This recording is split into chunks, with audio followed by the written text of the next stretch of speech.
Assalamualaikum warahmatullahi wabarakatuh.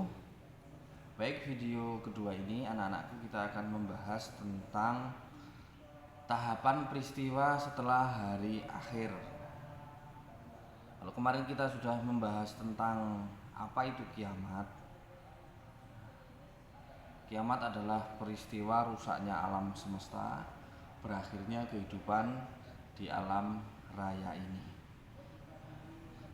Sebagai seorang muslim, kita mengimani bahwasanya setelah kehidupan di dunia ini nanti masih akan ada kehidupan yang abadi, yaitu di alam akhirat. Bapak kali ini akan menjelaskan peristiwa tahapannya setelah terjadi kiamat. Setelah kita manusia meninggal, hancur alam semesta ini, kita akan memasuki beberapa fase kehidupan. Yang pertama adalah alam barzah. Di alam barzah ini semuanya manusia, dari baginda Nabi Adam alaihissalam sampai dengan nanti manusia paling akhir kelak itu akan dikumpulkan. Semuanya yang terdahulu, yang telah meninggal dahulu, yang telah wafat dahulu, baik itu para syuhada ataupun orang soleh dulu, kakek, nenek, datuk, kaik kita yang sudah meninggal dunia, semuanya akan dikumpulkan di alam barzah. Kemudian fase yang kedua adalah kita dibangkitkan, atau ini disebut dengan yaumil ba'ats, hari kebangkitan. Manusia yang sudah meninggal dibangkitkan oleh Allah Subhanahu wa taala dalam keadaan berbeda-beda sesuai dengan perbuatannya waktu hidup di dunia. Yang ada yang wajahnya bersinar sebagaimana rembulan karena dia rajin mengambil air wudhu, rajin beribadah, sehingga amalnya menjadi cahaya dan menjadi baik terhadap dirinya. Sementara ada yang bangkit dengan kondisi yang tidak mengenakan, dengan wajah yang buruk, bahkan ada itu ulama yang mengatakan dengan wajah hewan. Ada yang berjalan menggunakan mukanya, ada yang berbagai hal yang akibat perbuatan di dunia menjadikan jasadnya waktu bangkit sungguh-sungguh di luar daripada lumrahnya manusia. Itu tadi yaumil ba'ats, hari kebangkitan. Kemudian yang ketiga, setelah dibangkitkan, manusia akan dikumpulkan pada satu tempat di padang mahsyar. Ini kemudian yang disebut dengan yaumil mahsyar. Manusia akan dibariskan sesuai dengan zamannya masing-masing. Manusia akan dibangkitkan, dikumpulkan di suatu tempat yang di situ semuanya makhluk manusia khususnya itu bangkit semuanya. Di dalam surat Az-Zumar dikatakan bahwasanya padang mahsyar itu menjadi terang benderang dengan cahaya keadilan Tuhannya, dan buku-buku perhitungan perbuatan manusia yang diberikan kepada Nabi, yang diperhitungkan perbuatannya. Nabi-nabi pun dihadirkan dan kemudian diberi keputusan di antara mereka secara adil, sedang mereka tidak dirugikan. Itu di yaumil mahsyar ini dikumpulkan, dan kita sebagai umatnya baginda Nabiullah Muhammad SAW tentu berharap. Disinilah kita sering mengharapkan syafaat Rasulullah Muhammad SAW sehingga kita dikumpulkan kepada golongan kumpulannya saudara-saudara muslimin muslimat. Maka bersyukur sekali kita sebagai umat akhir zaman yang diberikan oleh Allah Subhanahu wa taala anugerah umatnya Nabi Muhammad.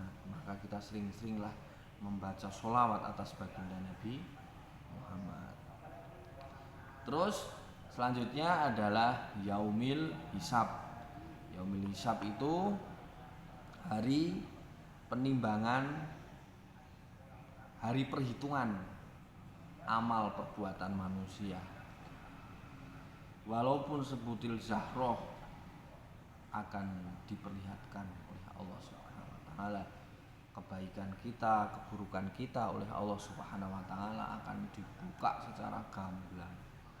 Ya mungkin kalau di dunia ini kita bisa melakukan kejahatan dengan cara tersembunyi, tapi kalau di hadapan Allah Subhanahu wa taala yang Maha melihat, semuanya bisa terlihat dan semuanya akan dibukakan dengan cara yang adil. Kalau sekarang kita menyaksikan CCTV, menyaksikan layar sebagaimana HP ini kan Bapak itu kan ngomongnya sudah bukan waktu sekarang membuka HP kalian, tetapi sudah beberapa waktu. Nah, nanti di Yaumil Hisab bisa seperti itu. Maka kita berlindung kepada Allah Subhanahu wa taala, semoga apa-apa keburukan kita ditutupi oleh Allah Subhanahu wa taala, tidak dibukakan. Dan kita berharap diampuni oleh Allah Subhanahu wa taala. Selanjutnya adalah Yaumil Mizan atau hari penimbangan amal manusia. Yang baik, yang buruk akan ditimbang oleh Allah Subhanahu wa taala. Salat kita, membaca Al-Qur'an kita, berbakti kita kepada orang tua,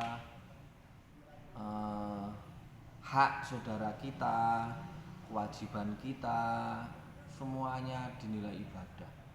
Disitulah kemudian menjadi nilai yang baik.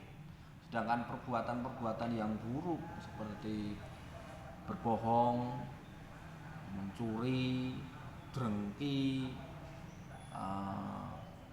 lain-lainnya banyak lah. Perbuatan yang buruk tentu lebih tahu. Menipu misalnya, tidak jujur, itu juga oleh Allah Subhanahu wa taala dinilai sebagai perbuatan yang buruk, sehingga pada Yaumil Mizan ini akan diterima perbuatan baik melalui tangan kanan dengan senyum dan gembira, sedangkan perbuatan buruk akan tangan kiri, dan disitulah sangat merugi sekali. Semoga semuanya anak-anaknya Pak Anto diselamatkan oleh Allah Subhanahu wa taala dan menjadi baik semuanya, dan yang buruk diampuni oleh Allah Subhanahu wa taala. Dan kita mendoakan orang tua kita semoga panjang umur, sehat selalu, dan keluarga kita juga iya, dan kita digolongkan kepada golongan umatnya Nabiullah Muhammad SAW, fase terakhir masuk surga atau masuk neraka. Siapa yang mau masuk surga, siapa yang mau masuk neraka, pilihannya sejak sekarang. Kalau mau masuk surga berarti kita sekarang menabung amal. Memang sholat itu tidak ada kelihatan terus dengan sholat nilainya 10.000 misalnya, itu kan tidak. Tapi pahala-pahala ganjaran-ganjaran itu nanti akan terakumulasi.